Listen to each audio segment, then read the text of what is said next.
Жігіттер кешеме емшек ұстадым ғой. Халыққа түсінікті тілмен айтшы, сиыр саудым деп.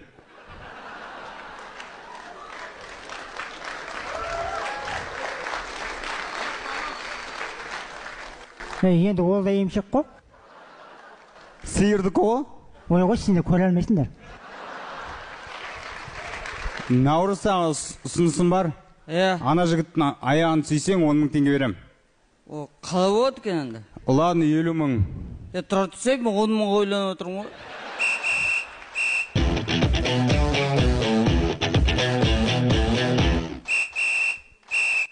Так, жігіттер, араларыңда Асқар деген қайсың? Мен. Сізді отан алдындағы азаматтық борышыңызды өтеуге шақырамыз. Атау адам жетпей жатыр ма не?